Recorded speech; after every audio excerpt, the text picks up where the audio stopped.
ಬಹಳ ಮಹಿಳೆ ಹಸಿದಾಗ ಅವರ ಬಾಯಿಗೆ ಆಹಾರ ಕೊಡಬೇಕು. ತೆಲುಗು ನಟಿ ರಶ್ಮಿ ಗೌತಮ್ ಸೋಷಿಯಲ್ ಮೀಡಿಯಾದಲ್ಲಿ ಪೋಸ್ಟ್ ಮಾಡಿದ್ದಾರೆ. ಬಡ ಮಹಿಳೆ ಹಸಿದಾಗ ಅವ್ರಿಗೆ ಆಹಾರ ಕೊಡಬೇಕು. ಹಾಸನದ ವಿಡಿಯೋ ವೈರಲ್ ಆಗಿರೋ ಪ್ರಕರಣಕ್ಕೆ ಸಂಬಂಧಪಟ್ಟ ಹಾಗೆ ಮಾಡಿರುವಂತಹ ಪೋಸ್ಟ್ ಚರ್ಚೆಗೆ ಕಾರಣ ಆಗ್ತಾ ಇದೆ.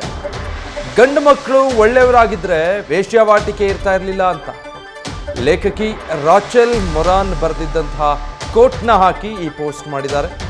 ಇನ್ಸ್ಟಾಗ್ರಾಮ್ ಸ್ಟೇಟಸ್ನಲ್ಲಿ ಪೋಸ್ಟ್ ಹಾಕಿದ್ದರ ಬಗ್ಗೆ ಚರ್ಚೆ ಆಗ್ತಾ ಇದೆ.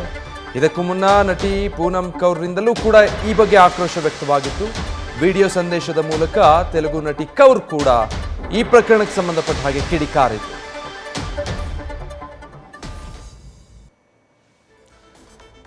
ಈ ಪ್ರಕರಣಕ್ಕೆ ಸಂಬಂಧಪಟ್ಟ ಹಾಗೆ ಈಗ ತೆಲುಗು ನಟಿ ಇನ್ಸ್ಟಾಗ್ರಾಮ್ನಲ್ಲಿ ಈ ರೀತಿಯಾಗಿ ಪೋಸ್ಟ್ ಹಾಕಿರೋದು ಕೂಡ ತೀವ್ರ ಚರ್ಚೆಗೆ ಕಾರಣ ಆಗ್ತಾ ಇದೆ. ಈಗಾಗಲೇ ಹೇಳಿದಾಗೆ ಕೇವಲ ಹಾಸನದ ಮಟ್ಟಕ್ಕೆ ಅಥವಾ ರಾಜ್ಯ ಮಟ್ಟದಲ್ಲಿ ಇದು ಸೀಮಿತ ಆಗಿಲ್ಲ, ರಾಷ್ಟ್ರವ್ಯಾಪಿ ಚರ್ಚೆ ಆಗ್ತಾ ಇರುವಂಥದ್ದು ಇದೇ ಪೋಸ್ಟ್. ಆ ತೆಲುಗು ನಟಿ ಹಾಕಿರುವಂಥದ್ದು ಈ ಪ್ರಕರಣಕ್ಕೆ ಸಂಬಂಧಪಟ್ಟ ಹಾಗೆ ಲೇಖಕಿಯೊಬ್ಬರ ಬರಹವನ್ನು ಉಲ್ಲೇಖ ಮಾಡಿ ಅಲ್ಲಿ ಗಂಡಸರು ಒಳ್ಳೆಯವರಾಗಿದ್ದರೆ ವೇಶ್ಯಾವಾಟಿಕೆ ಅನ್ನೋದೇ ಇರ್ತಾ ಇರಲಿಲ್ಲ ಅನ್ನುವಂಥ ಸಾಲುಗಳನ್ನು ಉಲ್ಲೇಖ ಮಾಡಿ ಈ ಪ್ರಕರಣಕ್ಕೆ ಸಂಬಂಧಪಟ್ಟ ಹಾಗೆ ಅವರು ಟ್ವೀಟ್ ಅಂದರೆ ಇನ್ಸ್ಟಾಗ್ರಾಮ್ನ ಅವರ ಸ್ಟೇಟಸ್ನಲ್ಲಿ ಪೋಸ್ಟ್ ಮಾಡಿದ್ದಾರೆ.